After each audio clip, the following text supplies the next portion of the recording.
Hi மக்களே, எல்லோரும் எப்படி இருக்கீங்க?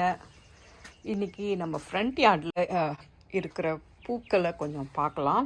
பூக்களை பார்க்குறதுக்கு முன்னாடி நம்மளோட இன்டோர் பிளான்ட்ஸ் இருக்கு இல்லைங்களா, அதை உங்களுக்கு காட்டணுன்னு ஆசைப்பட்றேன். ஸோ நிறைய ஸ்னேக் பிளான்ட்ஸ் வச்சுருக்கேன். இது வின்டர் டைமில் நம்ம எப்போவுமே டோர்ஸ் க்ளோஸ் பண்ணியே இருக்கோன்றதுனால நிறைய ஆக்சிஜன் ரிலீஸ் பண்ணும். ஸோ வின்டரில் எடுத்து உள்ளே வச்சோன்னா நம்மளுக்கு கொஞ்சம் ஆரோக்கியமாக இருக்கலாம் அப்படின்றது தான் இது. அதனால் 2 பெரிய பாட்டில் அப்புறம் சின்ன பாட்லேயும் நிறைய இருக்குது. ஸோ இந்த ஏரியா உட்காரத்துக்காக ஃப்ரண்ட்டில் வீட்டு முன்னாடி இருக்கிற ஏரியா.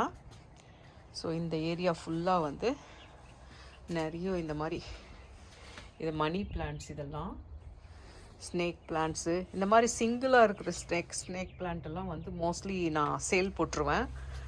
ஆனால் டபுளாக ட்ரிப்புளாலாம் இருந்துச்சுன்னா அதை நானே வச்சுக்குவேன். ஸோ இது நம்மளோட ஃப்ரண்ட் சிட்டிங் ஏரியா, ஃப்ரண்ட் போர்ச்சுன்னு சொல்லுவாங்க.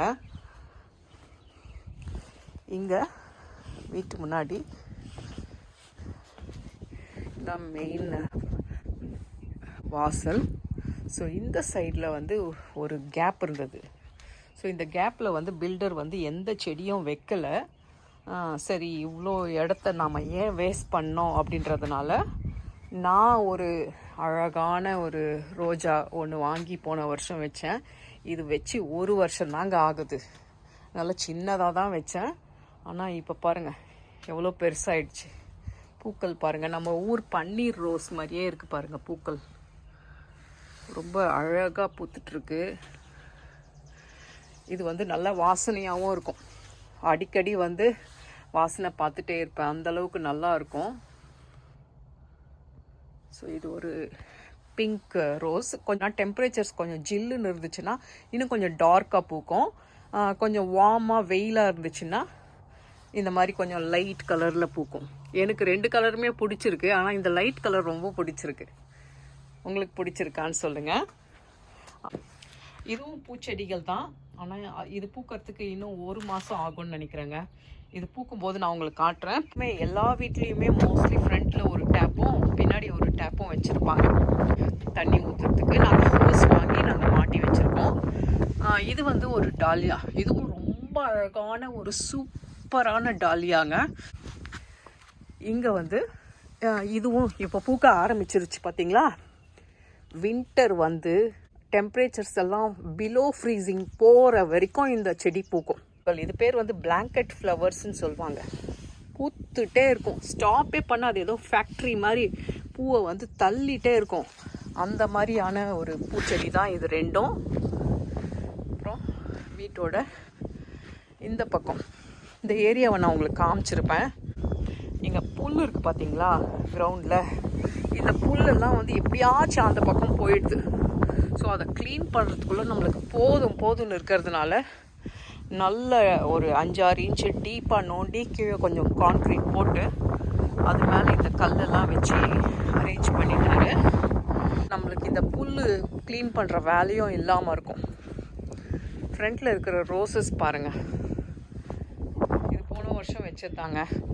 போன வருஷம்தான் நாங்கள் இந்த வீட்டுக்கு வந்தோம். ஸோ இங்கே இருக்கிற எல்லா செடியுமே 1 வருஷம் ஆகுது வச்சு. இந்த வருஷம் நான் எந்த செடியும் வாங்கி வைக்கலை. ஏன்னா வருஷம் நாம் செடி வாங்கி வச்சிட்ருக்க முடியாது. 1 வருஷம் வாங்கி வச்சோன்னா அதுவே வின்டரில் காஞ்சி போயிடும். ஸ்ப்ரிங் வந்ததுக்கப்புறம் மறுபடியும் நல்லா வரும். ஸோ ரோசஸ் கூட எப்படி பூத்துட்ருக்கு பாருங்கள். இந்த ரோசஸ் பார்க்கும்போதெல்லாம் எனக்கு சின்ன வயசில் நான் ஒரு 14-15 வயசு இருக்கும்போது எங்கள் ஊரில் திருவிழாக்கு காசு கொடுப்பாங்க சொந்தக்காரங்க. 10 ரூபா, 20 ரூபா, சில டைமில் 5 ரூபா, அந்த மாதிரி. நான் அந்த காசை வச்சு ஒரு ரோஜா செடி ஒன்று தெருவில் வண்டியில் தள்ளிட்டு வருவாங்க பார்த்தீங்களா, இந்த மாதிரி ஒரு ரெட் ரோஸ் தான், பெங்களூர் ரோஸ் கிடையாது, ரெகுலர் ரெட் ரோஸ் ஒன்று வாங்கி வச்சேன். நம்மளுக்கு இந்த ஃபெர்டிலைசர் போடுறது, உரம் போடுறது இதெல்லாம் அப்போ தெரியாது. தண்ணி ஊற்றினா வரும் அப்படின்ற நினைப்பில் நான் டெய்லி தண்ணி ஊற்றி ரொம்ப ஜாக்கிரதையாக பார்த்துக்குவேன். ஆனால் அந்த செடி ஃபாஸ்ட்டாகவே வளரல. ரொம்ப ஸ்லோவாக வளர்ந்தது. ஒரே ஒரு மொட்டு வந்திருந்தது. அந்த ஒரு மொட்டு வந்து நாளைக்கு பூக்க போகுது. ஏதாச்சும் ஒரு மொட்டு உதாரணத்துக்கு காமிச்சேன்னா உங்களுக்கு தெரியும். ஓகே, இங்கே இருக்குது பாருங்கள். அந்த மொட்டு வந்து இந்த மாதிரி இருந்தது. சாயங்காலம் கூட தூங்கிறதுக்கு, அதாவது இருட்டுறதுக்கு முன்னாடி கூட அந்த செடியை போயிட்டு ஓகே நாளைக்கு இந்த பூ பூக்க போகுது அப்படின்னு மனசில் கனவோடு போய் படுத்துட்டேன். காலையில் தூங்கியோ இந்த உடனே ஃப்ளாஷ் அடித்த மாதிரி எனக்கு ரோஜா செடி ஞாபகம் வந்துச்சு. நம்ம ரோஸ் வந்து பூத்துட்ருக்கோம், நம்ம போய் பார்க்கலாம் அப்படின்னு சொல்லிட்டு ஓடி வந்து செடியில் பார்த்தா ரோஜா செடியில் பூ இல்லை. எனக்கு ஒரு அழுகை வந்தது பாருங்கள். மனசு அப்படியே உடஞ்சி போச்சு. ஐயோ, எவ்வளோ ஆசையாக பார்த்துக்கிட்டோம். நம்ம செடியில் இருக்கிற ரோஸை யார் பறிச்சுட்டு போயிருப்பாங்க அப்படின்னு கோபமாக வருது, துக்கமாக வருது. சரி, ஃபஸ்ட்டு ரோஸ் போயிடுச்சு, செகண்ட் ரோஸ் ஆச்சு இருக்கோன்னு சொல்லிட்டு கொஞ்ச நாள் கழிச்சு இன்னொரு மொட்டு வந்தது. அதே ஸ்டோரி தாங்க ரிப்பீட் ஆச்சு. அந்த செடியில் நான் இது வரைக்கும் ஒரு ரோஸ் கூட பறிக்கலை. இப்போது என்னோடய வீட்டு முன்னாடி இருக்கிற இந்த ரோஜா செடிங்களை பார்க்கும்போது நாம் அந்த ஒரு ரோஜாக்காக எப்படி தவம் இருந்தோம் அப்படின்னு யோசிக்கிறேங்க. நான் சொல்கிறதெல்லாம் உண்மையாக என் வாழ்க்கையில் நடந்த கதை. இப்போ என் வீட்டில் வந்து எத்தனை விதமான ரோசஸ் இருக்குது பாருங்கள். ஃப்ரண்ட்லேயே வந்து 5 வெரைட்டி ரோசஸ் இருக்குது. இந்த ரோஸ் பாருங்கள் எவ்வளோ அழகாக இருக்குது. ஸோ ஃப்ரண்ட்டில் வந்து ரெட் ரோஸ், இந்த ஆரஞ்சு ரோஸ், இந்த லைட் ஆரஞ்சு ரோஸ், அப்புறம் அந்த பிங்க் ரோஸ்.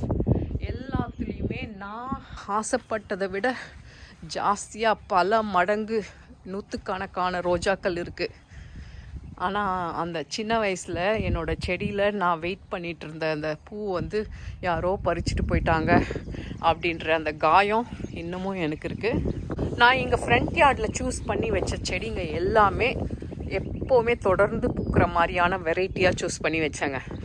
ஒன்ஸ் இது பூக்க ஆரம்பிச்சிருச்சுன்னா நம்மளுக்கு பூத்துட்டே இருக்கணும். சும்மா கொஞ்ச நாள் பூக்கிறது, அதுக்கப்புறம் பூக்காமல் போகிறது, அந்த மாதிரி இருக்கிற மாதிரி செடியெல்லாம் நான் எதுவும் வைக்கலை. வின்டர் வரப்போது, ஃபால் டைமில் வந்து எல்லா பூவுமே ஸ்லோ ஆகிடும் வெயில் இல்லாதப்போ.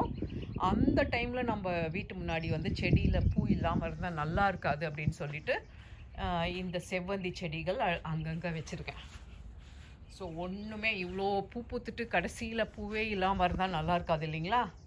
அதனால் செவ்வந்தி செடிகளும் ஒரு 4-5 வச்சுருக்கேன். இது தாங்க நம்மளோட ஃப்ரண்ட் யார்டு ஃப்ளவர்ஸ். ஸோ இங்கே பூக்காமல் இருக்கிற இந்த செடிகள் எல்லாமே பூத்ததுக்கப்புறம் நான் கட்டாயம் உங்களுக்கு மறுபடியும் காட்டுறேன்.